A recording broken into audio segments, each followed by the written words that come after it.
What's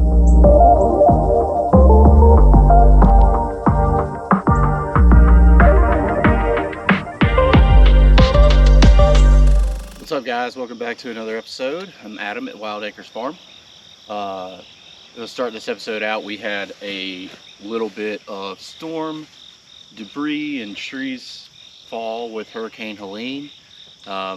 Obviously, we're very grateful that we didn't experience the damage and loss that Florida and the Western Carolinas, just north of us. We're in Northeast Georgia, so not too far. Asheville's in a pretty tough spot right now, so I'm not focusing the episode on this at all. It's just I gotta cut up a couple trees. The top of this red maple blew off in the storm the other night, so it's just part of farm life, I guess. And we're thinking about all those other guys and folks who have suffered some pretty great loss. So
I wanted to give you guys an update on the cover crop plot. As you can see, we've got some good germination out here, and a lot of stuff is coming up. With that big rain event we had, that was plenty of water to keep this ground really wet. It's actually still pretty wet, honestly, pretty saturated. But trying to get down low so you can see that green grass coming up, and then you got some sweet peas here. Also wanted to show you guys this. This is all the rocks that came out of this plot right here. It is a full wheelbarrow. It's very heavy. This thing is squatted like a country boy pickup truck. This here, I've got Chinese, this is neighbors hollering, Chinese cabbage planted in here. There's some lettuce, and then beets I've also planted in this row. We did till on one of the previous episodes. The deer are still coming in here and nibbling at this stuff, so it's a constant battle without a permanent deer fence in our area anyways. We have a ton of deer. You've seen on some of our other videos. We really love the deer. We do hunt and we do eat venison, so we do plan to take some of the deer off of the property just because the population is too high. But we also do know that Mother Nature fills in any gaps. So any deer that we take out, that we cull from the herd in our area and on our property, Mother Nature will just send in new deer and fill that space because we have resources here that they want. So the solution long term is a fence, and that's what we're planning on doing and budgeting to have to install. We're going to buy the materials and do the work ourselves. The okra is definitely getting towards the end of its life. This time of year it really slows down. We still are getting some okras, but not like we were a couple weeks ago. Hey Tantor, what are you doing? Good boy.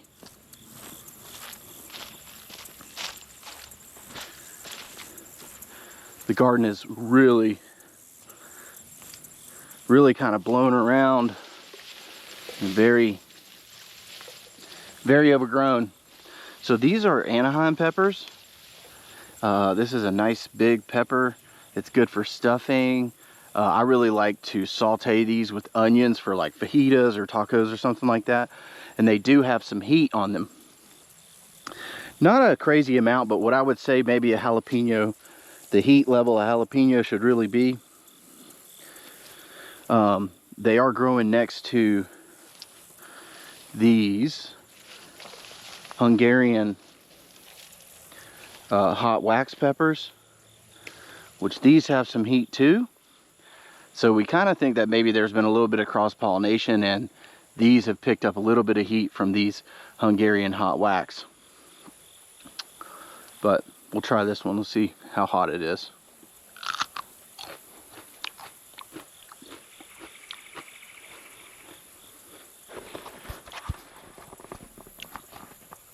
Turn it around.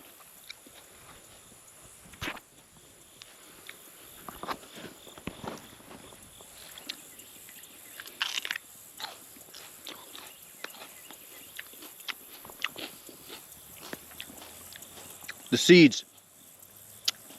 seeds have the heat. Woo. It's good though. Good for you. I'm trapped in the zinnias.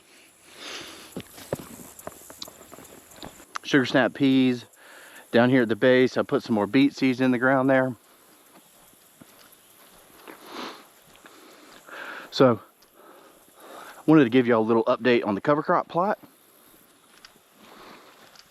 In the in between cutting some trees. I also want to show you this. So this is one of the blocks that the substrate I think I was talking about with the mushroom compost is these grain blocks that they use to grow and cultivate the mushrooms in. This one is still fruiting.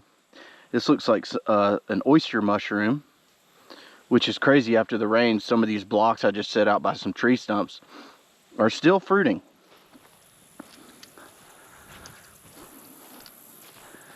This one over here is trying to, but it looks like it's expired there.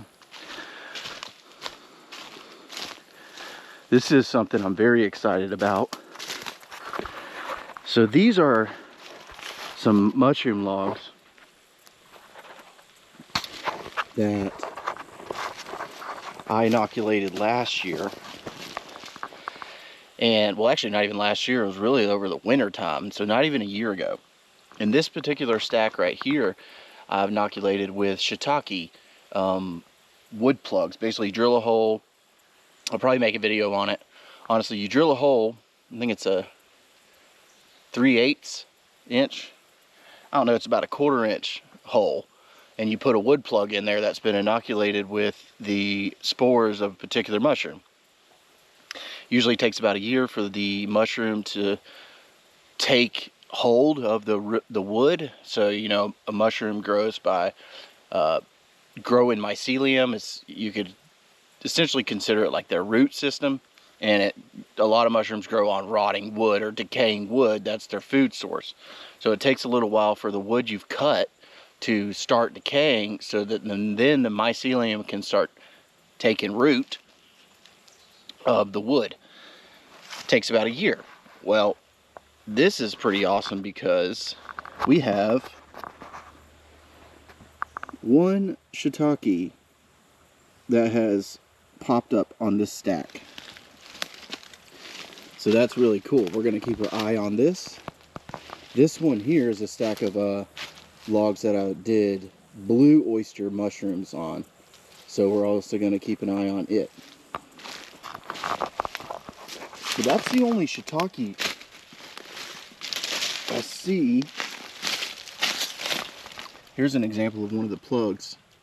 Each one of these areas is a plug that you then come back and fill with some like beeswax, melted wax, to block the spore, or sorry, block the plug from being exposed to any other funguses that might be occurring in the wild. So you're just blocking it out. So I just wanted to give you guys a quick little tour around, a little update on what's going on with everything, and then I've got kind of a fun project planned with one of the trees that was blown down in the storm.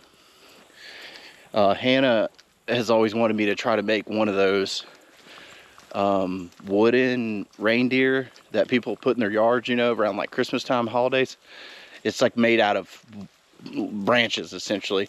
We've got some good branches that fell and are straight, so I'm going to try to use those today to do that.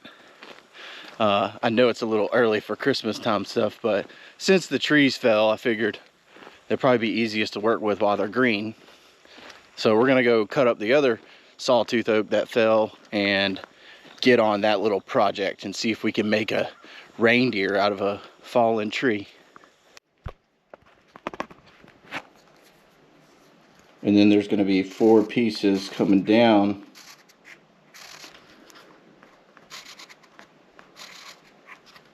for the legs. I guess there's a little tail too. Then I'm going to have to find a couple kind of gnarly pieces to make antlers. So this is the idea.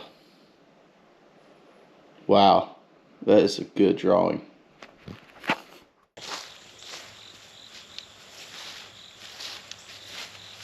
So the problem is this limb here is holding it like leg. So this is holding it up too.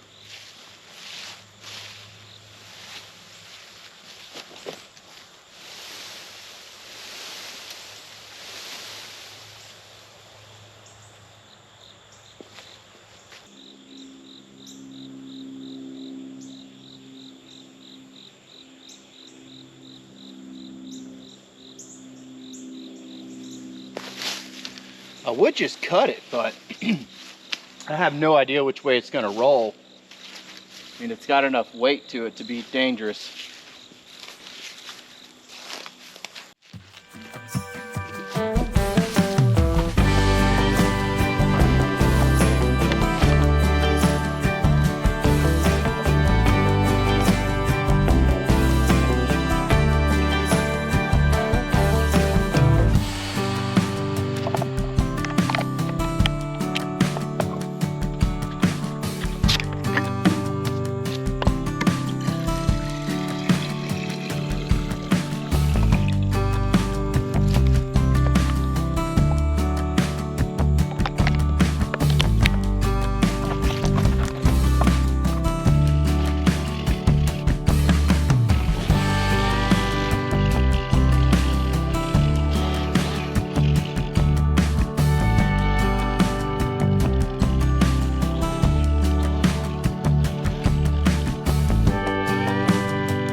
Okay, so I think I got the three logs for the bodies of the deer.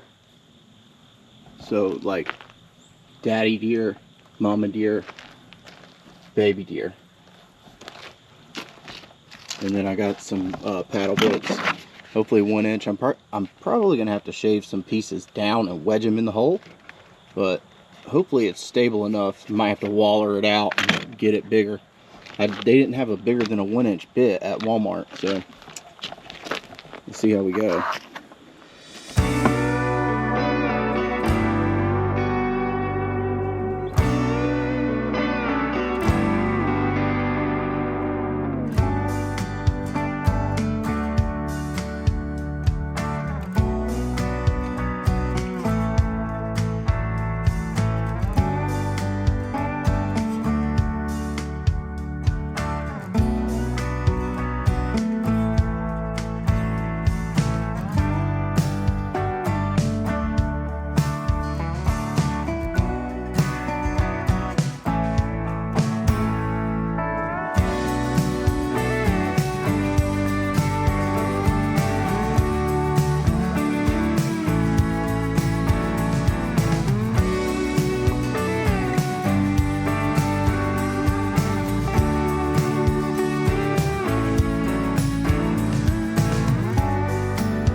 Okay, to show you guys what I've done here is took some skinnier pieces and went around and shaved it and whittled it down to the 1 inch diameter to fit in that hole, hammered it in, and then I'm going to put a screw in there too for good measure.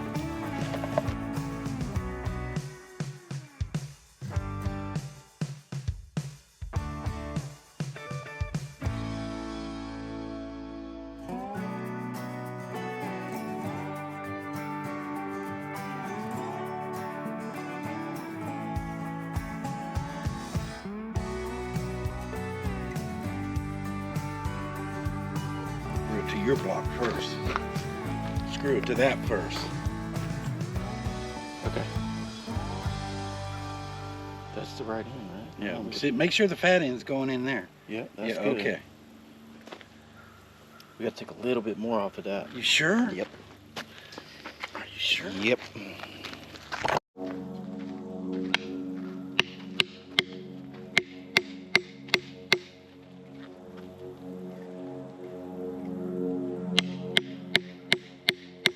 Put a screw in it while you got it upside down. Oh, is this on?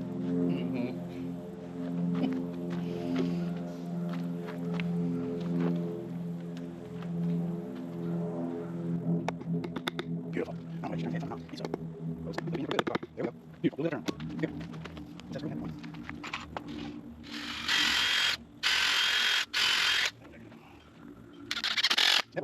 So, you need to stop now. Yeah, I'll do it. It's all hands on.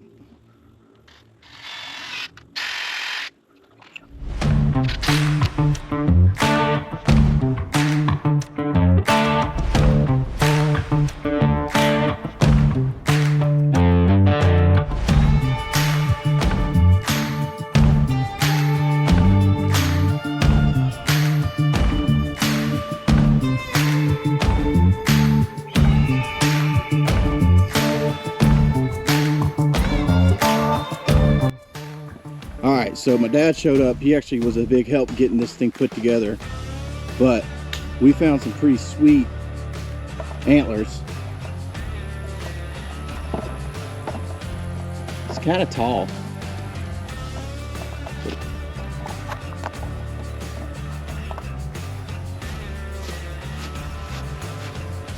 All right, guys, well, that's gonna be it for this week.